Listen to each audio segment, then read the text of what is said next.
Welcome to info word galaxy. اس video میں school base assessment 2024-25 first term examination ترجمۃ القرآن گریڈ 8 کلاس 8 کا آپ کو کوسچن پیپر شیئر کیا جا رہا ہے۔ امید کرتے ہیں کہ اس میں سے آئے گا۔ آپ سے یہ ریکویسٹ ہے کہ آپ میری ویڈیو کو لائک کر دیں اور چینل کو سبسکرائب کر دیں، شکریہ۔ آپ کا paper 5 number M C Qs ہوں گے اور 20 نمبر کے آپ کے سبجیکٹیو ہوگا۔ 5 نمبر کا ایم سی کیوز آپ کا ہر ایم سی کیوز 1 نمبر کا ہوگا اور 20 نمبر کے سبجیکٹیو ہوگا۔ اس طرح سے آپ کے ٹوٹل نمبر 25 مارکس کا بنے گا۔ ٹائم آپ کو دیا جائے گا 1 گھنٹہ 30 منٹ، ٹھیک ہے۔ اس سب سے پہلے معروضی کی طرف چلتے ہیں۔ حصہ اول آپ کا معروضی ہے۔ پہلا سوال ہے، سورۃ الزخرف کے مطابق لوگوں کے ساتھ معاملات میں ہمیں ترجیح دینی چاہیے، تو اس کا صحیح جواب ہے ایمان و تقوی کو۔ سوال نمبر 2 ہے، نیک اعمال کے ساتھ ساتھ جنت کے حصول کے لیے ضروری ہے، تو اس کا صحیح جواب ہے بی، اللہ تعالیٰ کا فضل۔ سوال نمبر 3 ہے، سورۃ قاف کا مرکزی موضوع ہے، تو سورۃ قاف کا مرکزی موضوع ہے قیامت، بی اس کا صحیح جواب ہے۔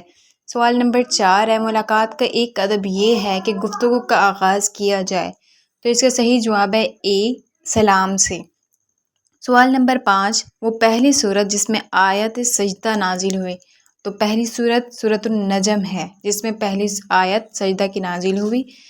ایم سی کیوز ہے، سورۃ القمر میں نافرمان قوموں کا ذکر کیا گیا ہے، سی رائٹ آنسر عبرت کے لیے۔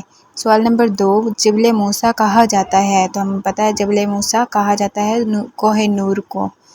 تیسرا ہے، سورۃ الجاثیہ کے مطابق ہمیں ڈرنا چاہیے، تو اس کا صحیح جواب ہے سورۃ الجاثیہ کے مطابق ہمیں موت سے ڈرنا چاہیے۔ چوتھا ایم سی کیوز ہے، سورۃ الدخان میں آل فرعون کی مثال سے سبق حاصل ہوتا ہے، تو اس کا صحیح جواب ہے اے، نافرمانی سے۔ سوال نمبر 5، سورۃ الزخرف کے مطابق ہمیں شیطان کے مسلط ہونے سے بچنے کے لیے کرنا چاہیے، اس کا صحیح جواب ہے اللہ کا ذکر، بی اس کا صحیح جواب ہے۔